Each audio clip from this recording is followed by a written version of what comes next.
Just days before Christmas, Supreme Court Chief Justice John Roberts intervened in a mysterious grand jury subpoena. It's supposedly linked to special counsel Robert Mueller's investigation into the 2016 election. That's according to analysis in Politico Magazine, which details what is and isn't known about the case. Joining me now, the author of that piece, Nelson Cunningham. He's a former federal prosecutor for Rudy Giuliani and a legal aide to the Clinton administration at the time. So, Nelson, walk us through exactly what was known about this case. Well, it's always hard to know with grand jury cases because they're done in strict secrecy in order to preserve the secrecy of the grand jury investigation. So this case is entitled In Re Grand Jury. It doesn't even identify the parties or even the prosecutors involved. We do know that it's Mueller's office because of some good reporting by Politico, who had a reporter sitting in the courtroom, sitting in the court clerk's office, waiting for a filing to be made, and then connected this case to Mueller. Here's what we know. We know that since August, this case has been furiously litigated in the D.C. federal courts. Started in the district court, went to the Court of Appeals, went back to the district court, went back up to the Court of Appeals. There have been many motions. There have been many supplemental filings. It's all been quite mysterious. There was even some speculation that it might be Trump himself who was subpoenaed here. The court clerk's office fed that. The day of the argument, they cleared the entire floor of the D.C. Circuit Courthouse. I've never heard of that happening before, in order to preserve the identity of even the lawyers who were involved. We did learn... I'm sorry, go ahead.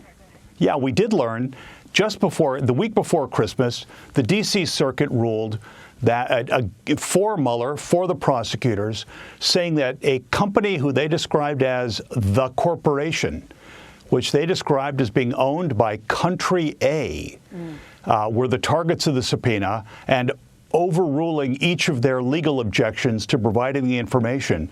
So the district court in this case ruled for Mueller's office and against the corporation. The D.C. Circuit, 3 judges ruled for Mueller and against the corporation. And that's why it's so mysterious that just 2 days before Christmas on a Sunday, Chief Justice Roberts intervened in this case, suggesting that he at least might have some questions. I mean, how exactly did Chief Justice Roberts intervene? And is this unusual that a Chief Justice of the Supreme Court would intervene like this? Well, it's unusual for the Supreme Court gets thousands of cases a year that are appealed up to it, and they only act substantively in a few hundred of those, so a fraction of those cases that come before them. In this case, the corporation, which is owned by Country A, had appealed the Court of Appeals judgment and asked the Supreme Court to please stay the contempt order, meaning don't hold us in contempt, listen to our arguments first. What's curious about this case is that Roberts acted on a Sunday right before Christmas. He did stay the proceeding. He did do what the Court of Appeal, what the corporation wanted him to do, at least to provide the government the chance to respond with briefing. Now, here's what set our antenna up. If every judge below has ruled for Mueller in this case. If the Court of Appeals opinion were as clear to Chief Justice Roberts as it was to the Court of Appeals judges, there'd be no need for government response because it'd be pretty cut and dried. For Roberts to say, no, I want to hear from the government on this, suggests that he at least had some doubts raised in his mind.